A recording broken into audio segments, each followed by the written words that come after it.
কালো জাদু থেকে বাঁচার দোয়া। কালো জাদু থেকে বাঁচতে মহানবী শাহ এর আমল।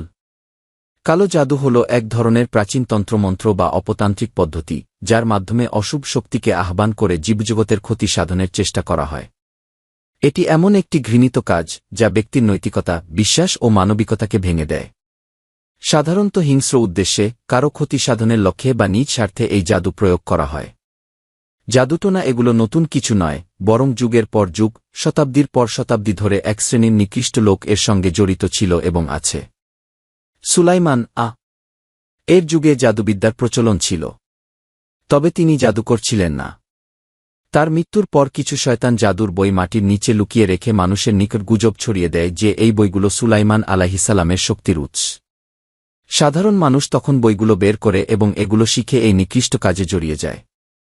কিছু মানুষ জিন ও শয়তানের মাধ্যমে কিছু অলৌকিক বা ভেলকি দেখাত। তা দেখে অন্যরাও আকৃষ্ট ও অভিভূত হয়ে যেত। কালো জাদুর প্রভাব ও পরিণতি। এই জাদুর প্রভাবে সুস্থসবল মানুষ হঠাৎ অসুস্থ হয়ে পড়তে পারে, চিকিৎসায় কোনো ফল নাও আসতে পারে, মানসিক ভারসাম্য নষ্ট হয়ে যেতে পারে। এমনকি এটি একটি পরিবার বা একটি চাকরি, ব্যবসা বা সামাজিক সম্পর্ক ধ্বংস করে দিতে সক্ষম। বাড়তে পারে শত্রুতা, ঘটতে পারে অস্বাভাবিক আচরণ বা দুর্ভাগ্যজনক ঘটনা।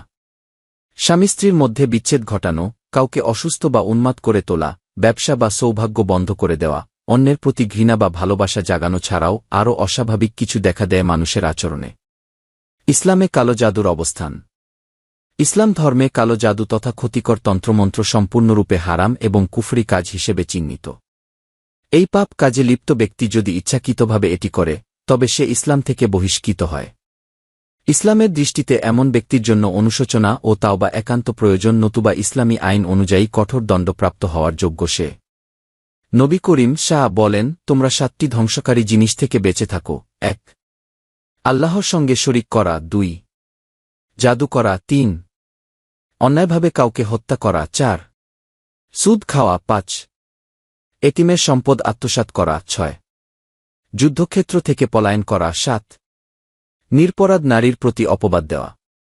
সহিহ বুখারী হাদিস 2864। আধুনিক সময়ে কালো জাদুর বিস্তার।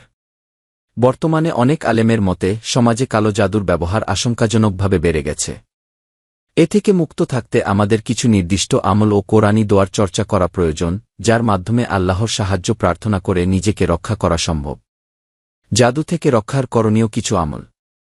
1. সকাল সন্ধ্যায় 3 বার করে সূরা ইখলাস, ফালাক ও নাস পড়া। 2. এই দোয়া পাঠ করা, বিসমিল্লাহিল্লাযী লা ইয়াদুরু মা'আসমিহি শাইউন ফিল আরদি ওয়ালা ফিস সামা ওয়া হুয়াস সামিউল আলিম। 3. ঘুমানোর আগে আয়াতুল কুরসি পড়া। 4. ঘুমানোর আগে সূরা ইখলাস, ফালাক ও নাস পড়ে ফু দিয়ে সারা শরীরে হাত বুলানো, দিনে 3 বার। 5.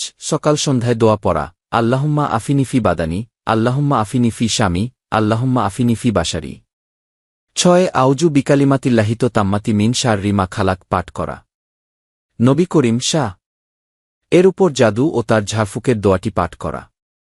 প্রিয় নবী শাহ এর উপরও একবার কালো জাদু প্রয়োগ করা হয়েছিল। তখন ফেরেশতা জিবরাইল তাকে নিম্নোক্ত দোয়াটি শিখিয়েছিলেন।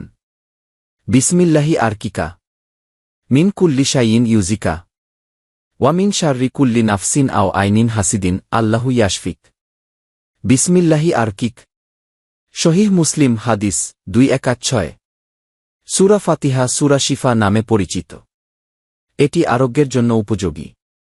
জাদু, কুফরি ও শয়তানের ফাঁদ থেকে বাঁচতে হলে ঈমান ও পবিত্রতার সঙ্গে থাকতে হবে এবং আল্লাহর উপর ভরসা রাখতে হবে।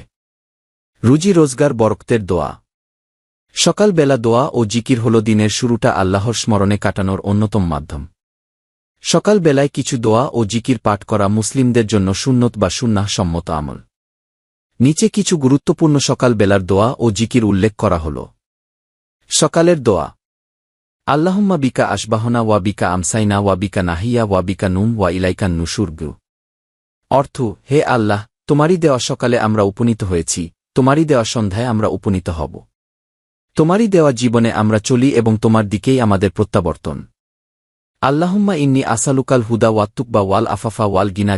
অর্থ, হে আল্লাহ, আমি আপনার কাছে হেদায়েত, তাকওয়া, সচ্চরিত্রতা এবং সচ্ছলতা প্রার্থনা করছি। সুবহানাল্লাহি ওয়া বিহামদিহি সুবহানাল্লাহিল আজিম গো অর্থ, আমি আল্লাহর পবিত্রতা বর্ণনা করছি এবং তার প্রশংসা করছি, আমি মহান আল্লাহর পবিত্রতা বর্ণনা করছি। সকালের জিকির। লা ইলাহা ইল্লাল্লাহু ওয়াহদাহু লা শারিকা লাহু লাহুল মুলকু ওয়া লাহুল হামদু ওয়া হুয়া আলা কুল্লি শাইইন কাদির গি অর্থ, আল্লাহ ছাড়া আর কোনো ইলাহ নেই, তিনি এক, তার কোনো অংশীদার নেই, রাজত্ব তারই এবং হামদ তারই জন্য, তিনি সকল বস্তুর উপর ক্ষমতাবান। আয়াতুল কুরসি, সূরা বাকারার 255 নং আয়াত। এটি সকাল সন্ধ্যা পাঠ করলে শয়তানের কুমন্ত্রণা থেকে রক্ষা পাওয়া যায়। সুবহানাল্লাহ, আলহামদুলিল্লাহ, আল্লাহু আকবার কে এগুলো হল আল্লাহর তাসবিহ, তাহমিদ ও তাকবীর। লা হাওলা ওয়ালা কুওয়াতা ইল্লা বিল্লাহ কি এর অর্থ হল আল্লাহর সাহায্য ছাড়া কোনো উপায় নেই এবং কোনো শক্তি নেই গি।